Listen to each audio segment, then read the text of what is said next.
destinée, c'est cette bonne œuvre que Dieu a prévue à l'avance. Shalom bien-aimé, j'espère que tu vas bien, je vais bien aussi. Je suis contente de te retrouver encore aujourd'hui dans Awake, l'émission du naturel au quotidien. Je voulais remercier tous ceux qui ont envoyé des questions par rapport au thème l'enfantement. Je continue de prier pour vous. Alors, si vous n'avez pas encore regardé ce thème-là, allez regarder. Je vais mettre le lien en bas de cette vidéo.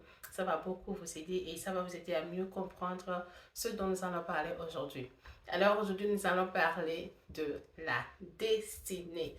Il y a beaucoup de personnes qui se posent la question, c'est quoi ma destinée? Pourquoi je suis ici? Est-ce que je suis le fruit d'un hasard? Est-ce que je suis une erreur? Je vais faire une parenthèse pour ceux et celles qui pensent qu'ils sont des erreurs ou vos parents vous ont dit que vous êtes des erreurs. Sachez que Dieu ne fait jamais d'erreur. Vous êtes dans le plan parfait de Dieu. Dieu, il a juste choisi ses parents pour vous amener dans ce monde. Alors soyez fortifiés. Sachez que Dieu vous aime. Alors nous allons parler de la destinée. La destinée, c'est ce talent que Dieu t'a donné. C'est cette personnalité si douce que Dieu t'a donnée pour servir les autres. Ta destinée, c'est cette bonne œuvre que Dieu a préparée à l'avance, avant que tu ne sois né. La Bible dit aussi qu'avant que tu ne sois né, je te connaissais. Donc, c'est le Saint-Esprit qui nous a créés. Nous disons toujours, et nous le savons que nous sommes des esprits, ce qui fait de nous des dieux. Donc, le Dieu qui nous a créés à son image.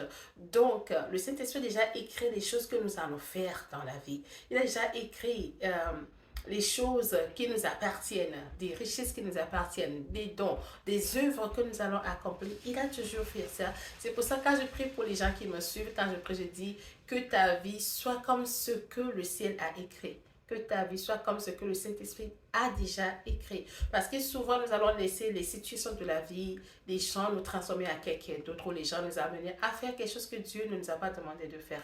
Alors, je disais que ta destinée, c'est cette bonne œuvre que Dieu a prévue à l'avance. Je vais vous donner quelques exemples dans la Bible. Si nous prenons la reine Esther, la Bible dit qu'elle était intelligente, qu'elle était belle, elle avait un bon caractère. C'est toutes ces choses-là que Dieu a utilisées pour sauver son peuple. Quand nous prenons le roi David, il était un serviteur, il était un bon berger, il prenait soin des brebis de ses parents.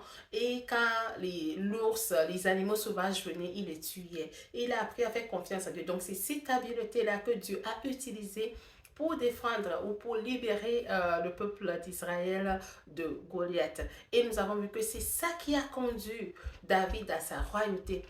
Peut-être toi, c'est juste ton sourire. Quand tu souris, les gens vont te dire ton sourire me bénit. Ou des fois, c'est ta manière de parler, c'est ta manière de marcher. C'est ce don de chant que tu as. Alors, je veux faire une parenthèse. C'est pas parce que Dieu t'a donné ces dons que tu ne vas pas les pas faire.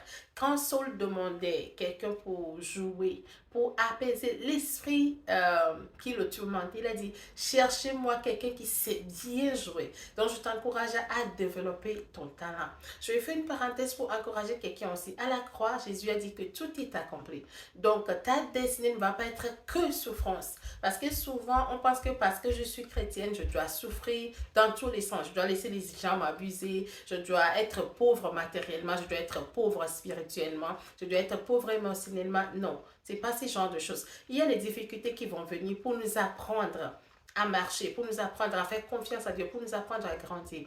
Mais si tu penses que ta destinée, c'est juste souffrir, souffrir, non, Jésus a déjà souffert pour tout le monde, il a tout accompli. Alors je vais prier pour toi. Toi qui ne sais pas c'est quoi ta destinée, ou toi qui es dans ta destinée que tu rencontres des difficultés, je prie aujourd'hui. Père, je prie pour une personne qui m'écoute en ce moment, qui ne sait pas c'est quoi ta destinée. Cet esprit, je prie que tu ouvres ses yeux pour que cette personne puisse découvrir sa destinée et rentrer dans sa destinée. Seigneur, je prie pour les gens qui ont répondu ou qui te servent dans leur destinée, mais rencontrent des difficultés. Seigneur, je prie que tu les soutiennes. Je prie que tu feras un chemin dans ce désert pour la gloire de ton nom. Amen, amen, amen. Soyez bénis. N'oubliez pas de partager. Si tu n'es pas encore abonné, je t'encourage à t'abonner à tous nos différentes pages sociales. Si vous avez des commentaires, si vous avez des requêtes de prière, vous pouvez nous écrire au courriel qui s'affiche en bas. Que Dieu vous bénisse. D'ici là, portez-vous bien et nous nous nous retrouverons dans la prochaine série qui portera sur l'amour. L'amour, est-ce que tu cherches l'amour? Est-ce que tu t'aimes? Est-ce que c'est quoi l'amour? Est-ce que c'est juste des mots qu'on dit? C'est quoi concrètement l'amour? Je t'invite hein, à la prochaine série pour qu'on puisse ensemble parler et découvrir c'est quoi l'amour. Ça bénit. Au revoir.